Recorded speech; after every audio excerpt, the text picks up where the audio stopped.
This is a review of the Bevi Beverage system. We've got this installed here in our office and just wanted to do a quick review on this to kind of give you some idea of the experience with the Bevi so far and just what we've seen so far here at the office, what we like, what we don't like about it, give you an idea of what it would be like if you had one of these in your office or potentially in your home if you've got it going on like that. Well, here it is. It stands about I would say 5 feet tall or so, and it's got some pretty cool features. I think it looks great.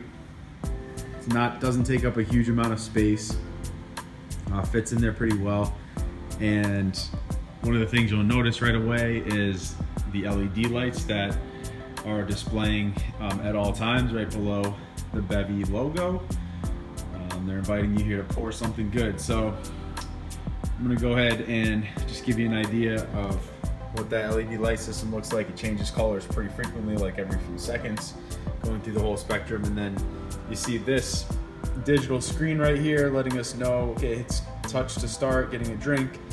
There's a few different features and a few different modes. You can go between still water and sparkling water, and then you can go between no flavor at all and then a really high strength of the flavors.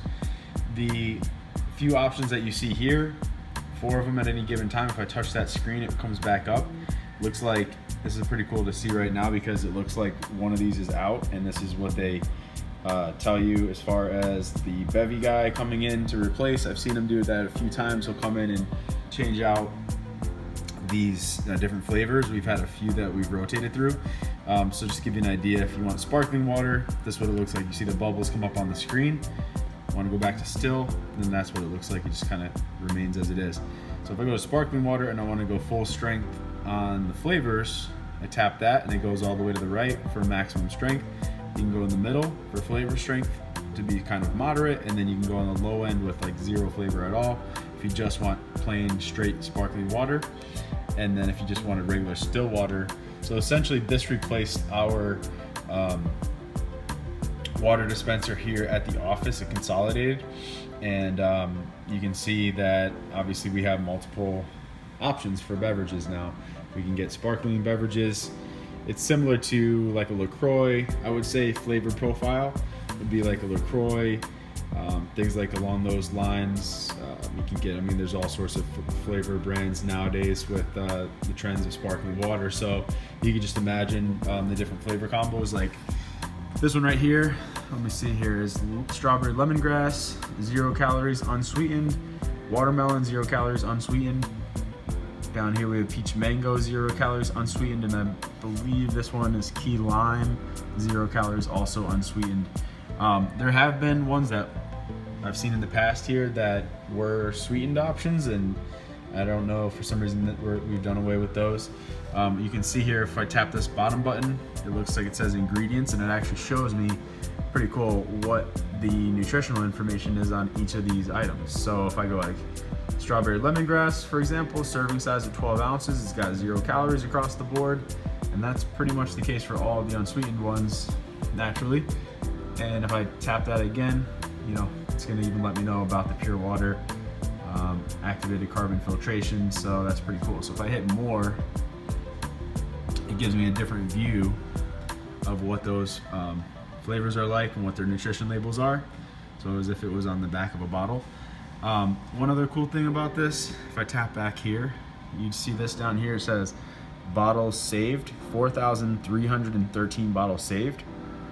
So apparently our company has saved 4,313 12-ounce bottles, which they're telling us is the equivalent of 24 tree seedlings. I don't really know how to decipher that, to be perfectly clear. 1.1 acres of U.S. forest, I think that's what we've saved, and then 0.9 tons of CO2 emitted into the environment. So a little note here as well, it says estimated number of 12-ounce bottles saved since installation, dispense time and average water pressure may vary by location, resources saved based on calculations from the US EPA. So that's pretty cool. Just a reminder that, hey, if you're drinking something like this, you bring something like this into your office, you're obviously going to save a ton of waste. I mean, 4,000 bottles is just massive. Now, we had a water cooler dispenser before, so that definitely helped, but this is tapped in right to our water lines, so we don't have anything that we have to really change out. There's no 5-gallon bottles that you have to replace if you have like a top loading water bottle or anything like that, water dispenser. And then if you look down here, we don't even do anything to work on this machine. The Bevi guy is going to come, more flavor and root, has a key, opens this up, and then this door slides open, and he's got like some equipment that he's connecting within the internal components of the system. And if you can see down that corner right there, there's a blue wire. That's the water line that's connecting it for us. So like I said, it's very very minimal on the waste, on the water waste on that end, and definitely something that I think is great from that respect. Now, a few things that I think are definite areas of improvement for the Bevi machine. This, for example, I don't have anything to pour it in, but if you touch that bottle, if you touch this snowflake for pure water, I can't tell you how many times that people get frustrated sitting here and pouring that and pressing it down, and it doesn't really produce like a steady flow of water or liquid of any kind. So that's definitely something that is pretty annoying. I can't tell you how many times I've heard like, oh man, I wish we just had like an analog type of a button that we could press and it would just function every single time the way we want it to. Pressing this digital screen sometimes just doesn't do the job. So if I want to tap between this one and I hold it down and pour, it does tend to have a steady pour, but I think this one gets used the most because it's water and people mostly want to drink just the plain water, and they tend to like mix it up if they want some other flavor. But yeah, that's the worst part about this Bevi machine, no question, is tapping this button and not getting a steady pour of water or of liquid of any kind, where it will just go kind of dump off into your cup or into your water bottle, and then it'll be really sporadic. So it's not a steady flow. If you put the bottle in here too, sometimes it's hard, even though you can see this is where you line it up. Sometimes the water spraying, if you go with like a full strength and a sparkling water here, I found it pours out a little bit faster. And so almost every time, especially with the sparkling water, I find that I will have to wipe down the system and get a little spillage or something like that I'm gonna have to take care of, because it's all coming down the machine. So if you do have some overflow, you can just remove this. You can see there's some water in there already that we should empty out, because I'm sure that will just be something that gathers and gets sticky over time if there's any kind of sweetener in there. So so that's really the downside of the Bevi system, is the way that it pours from that digital screen. I'm sure this is something that they'll improve on over time, because to my knowledge, this is relatively new equipment, and like the Bevi system is just kind of taking off now. So I'm sure that'll improve, but at this point in time, that's definitely the downside. You can also hear there's like a little bit of a sort of a hum sound, just you can tell like there's a battery or there's an electricity type of a sound that's just moving through the machine, and that little hum, it could annoy people, I guess. Doesn't really bother me at all. It's kind of like white noise in the background, but that's something that I do notice. Apart from that, I think the Bevi is really a pretty cool product. It's definitely more advanced than just a regular water dispenser or water cooler dispenser.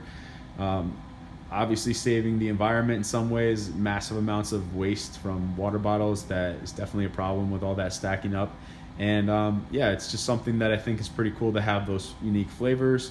If you like sparkling water, LaCroix, and those kinds of beverages are super popular at this point in time. So I understand that, that's just a pretty cool angle to have. And it does replace something like soda if that's an issue, or if you're trying to cut back on sugars and sweeteners and things like that. There are some flavored options, which I'm not aware of all of the flavors that they provide, but it's pretty cool to have, at least a few options to choose from. Tends to be at some point in the day, I'm like, hey, I want a little bit of a sparkling water just to mix it up, and here's the Bevi machine. So it's pretty cool. I think overall the Bevi is a good product. If it's something that you're considering getting in your office, I would recommend it. I think everybody here, for the most part, other than those improvements on like the water, pressing that water feature and just taking it's just kind of weird how it just doesn't pour properly. And that would be the main improvement. Other than that, I think it's something that is definite upgrade to the usual water dispenser in your office. Definitely a conversation piece too. People come in and they notice it. So it's got that going for it too.